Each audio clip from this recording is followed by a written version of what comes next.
Mr. Nowrasteh, sorry, forgive me, I apologize, sir. Nowrasteh. Nowrasteh, I'm sorry. It's very Not that I poorly couldn't pronounce it, spelled. I almost really can't see that far anymore. So, the Boston Marathon bombing.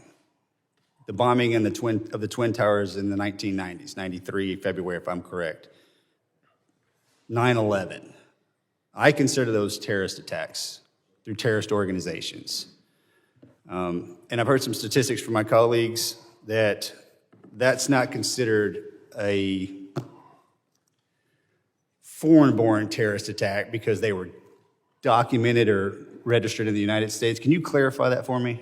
So in the data that I have and have presented in my testimony, those were all conducted by foreign-born terrorists, so they would count under that umbrella of terrorism committed by foreigners. That have been committed in the United States? Yes. Okay. And I have a list of 230 foreign-born terrorists who have either committed or attempted to commit and were convicted. Because I need clarification on that, because the challenging part for myself, I'm just going to speak for Morgan here, is that I can't go home to my folks when we're talking about, so I'm very laser focused on the terrorist watch list and those folks that are coming across that meet that category, okay?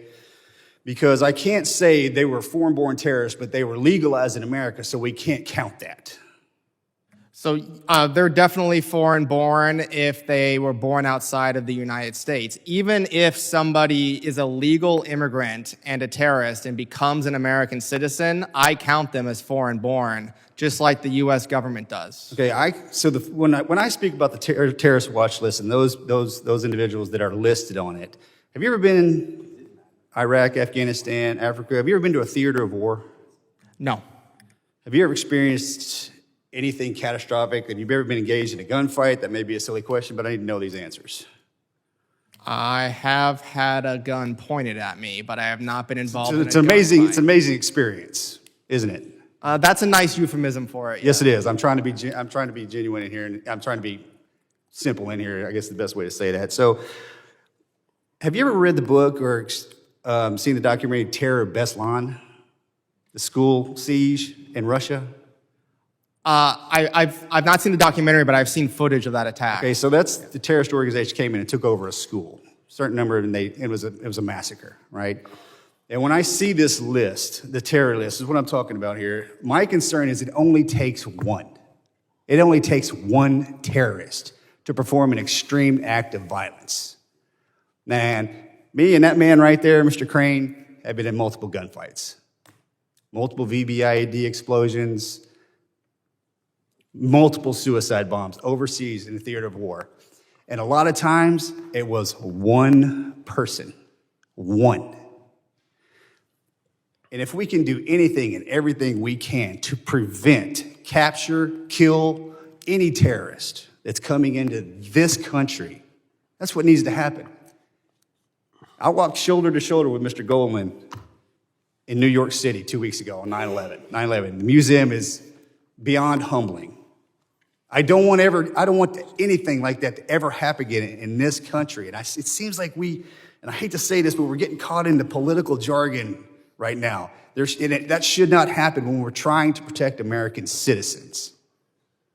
Period. So I'm glad you clarified the fact that we have had attacks on our country from foreign-born entities. And moving forward, paying close attention and getting away from the jargon that we don't need makes it easier on us. And the numbers that you rattled off, I understand you're a statistician. They're great. But even if we're talking about 0.07%, that's still one person. Is that clear? Yes, sir, it is. I'm not saying do nothing. All I'm saying is don't do everything.